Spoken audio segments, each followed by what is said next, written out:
ফারহান বরাবরই সবসময় তাকে চেপে রাখত।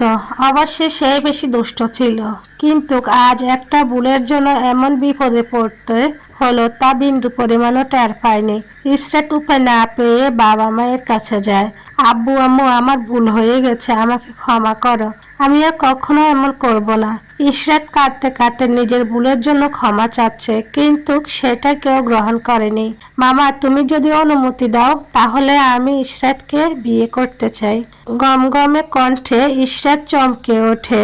ইসরাতের বিয়ে তোমার সাথে হবে, এবং তা আজই, এই সাজানো আসরেই। বাবার কথায় ইসরাত যেন টুপ করে আকাশ থেকে পড়ল।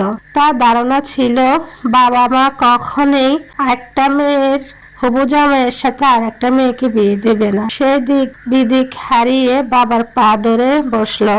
বাবা, এমন করো না প্লিজ, আমি ভাইয়াকে বিয়ে করতে পারবো না। গোলাম রাব্বানি হুঙ্কার ছাড়লেন, মারিয়া, তোমার মেয়েকে বলো পা ছাড়তে। আজ থেকে আমার দুই সন্তান, রনি আর ইসরাত। সিরাত আমার কাছে মরে গেছে। আমার সম্মান নষ্ট করে যে চলে যায়, সে আমার সন্তান না। ও যদি বিয়ে না করে বোনের মতো আমার বিরোধিতা করে, তাহলে ওকেও ত্যায্য করে দেব। মারিয়া বেগম স্বামীর পা থেকে টেনে মেয়েকে উঠান। ইসরাত মাকে জড়িয়ে কান্নায় ভেঙে পড়ে। মা, প্লিজ আমাকে বোঝার চেষ্টা করো, আমি ইচ্ছে করে কিছু করিনি। আপু নীলে ভাইয়াকে ভালোবাসে, ভাইয়ের সাথে ভালো থাকতো না, তাই আমি না পেরে সাহায্য করেছি। এতে আমার দোষ নেই। আমি সাহায্য না করলেও আপু পালাতো। প্লিজ বিয়েটা আটকাও। ইসরাতকে সম্পূর্ণ হতাশ করে মা বলে, আমি কিছু শুনতে চাই না, তুমি বিয়েটা করে নাও। তোমার বাবার সম্মানের কথা ভাবা উচিত। ইসরাত হতভম্ব হয়ে গেছে। এদের মতবাদ মনে হচ্ছে পাত্রী যেই হোক, আজ বিয়ে হওয়াটা ফরজ। এসার পর সকলে মিলে বিয়ের আসরে বসলো। কাজী বিয়ের খুতবা পড়ে বিয়ে পড়াচ্ছেন। ইসরাতকে কবুল বলতে বলেছে, কিন্তু সে কেঁদেই যাচ্ছে।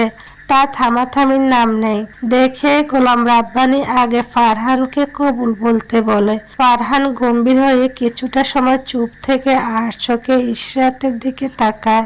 মেয়েটার পরনে বেবি পিঙ্কে গাউন, আলতা পশা শরীরে ড্রেসটা ভালোই মানিয়েছে। বিয়ে উপলক্ষে সেও বোনের সাথে সেজেছে। মুখের অবস্থা করুণ হলে মনে হচ্ছে তার ইঞ্চি মাত্র কমে নেই। ফারহানার দৃষ্টি নামিয়ে দীর্ঘশ্বাস ছাড়ে। আলহামদুলিল্লাহ কবুল। সকলে আলহামদুলিল্লাহ বলে। কাজী আবার ইসরাতকে কবুল বলতে বলে।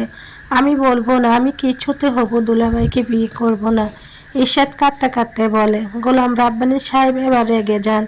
1 ঘন্টার কাছাকাছি সময় হয়েছে, এখনো বিয়ে পড়ানো হলো না। মারিয়া বেগম মেয়েকে জড়িয়ে ধরে। ইসরাত মায়ের বুকে পড়ে কাঁদতে থাকে।